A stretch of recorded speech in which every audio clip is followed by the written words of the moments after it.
who's in your house? Now, that's a funny question, particularly at this time, isn't it, when we're all isolated and alone. But who's in your house? Maybe you're on your own. Maybe you've got family with you, maybe housemates with you. Who's in your house? Let me read a little story about Levi and his house. This is from Luke chapter 5 that we're looking at. This is what it says. Then Levi held a great banquet for Jesus at his house, and a large crowd of tax collectors and others were eating with them.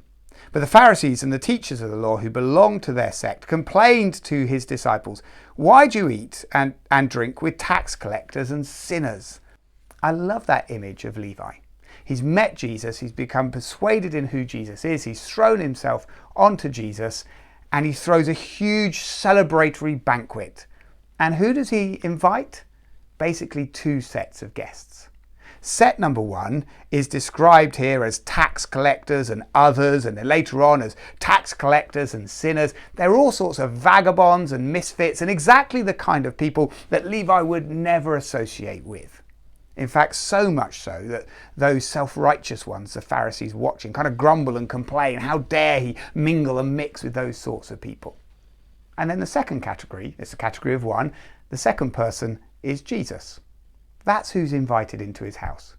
Those who find a home nowhere else, and Jesus. I want to urge you to use Levi as an example. If you're someone who's trusted Jesus like Levi has, to realize that those we invite into our homes and into our hearts fall into those 2 categories.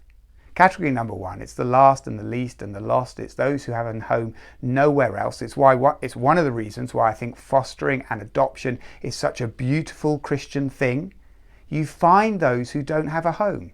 You find those who don't have a family, and you make your family theirs.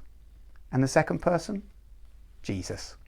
That he has a space in your home and your heart. And don't worry about those who grumble and complain about what you've done. Don't worry about those who look through your windows and say, "I can't believe she's welcomed them in. I can't believe they've welcomed her in." Just ignore them and get on with what Jesus has called us to do. I want us to listen to this song. I can't sing it, but it's fantastic to listen to. Called Vagabonds. It talks about how Jesus welcomes all, and it reminds us that we should welcome all as well. Come all you vagabonds, come all you don't belongs, winners and losers, come people like me. Come all you travelers, tired from the journey, come wait a while, stay a while, welcome you'll be. Come all you questioners, looking for answers and searching for reasons and sense in it all. Come all you fallen and come all you broken, find strength for your body and food for your soul. Come to the feast, there is room at the table. Come, let us meet in this place with the King of all kindness who welcomes us in with the wonder of love and the power of grace. The wonder of love and the power of grace.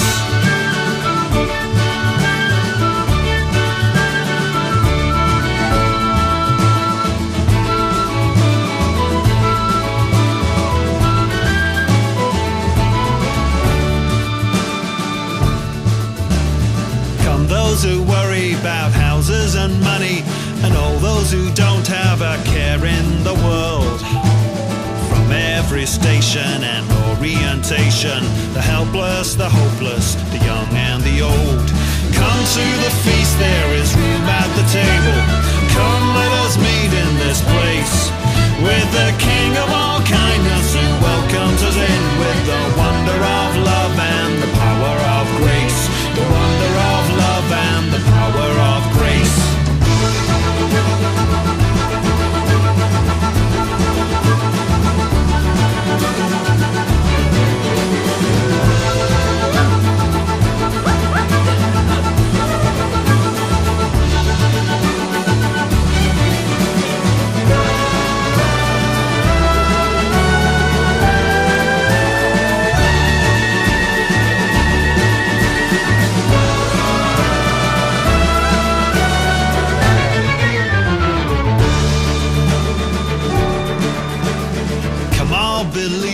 And dreamers and schemers, and come all you restless just searching for home. Movers and shakers and givers and takers, the happy, the sad, the lost and alone. Come self-sufficient with wearied ambition, and come those who feel at the end of the road.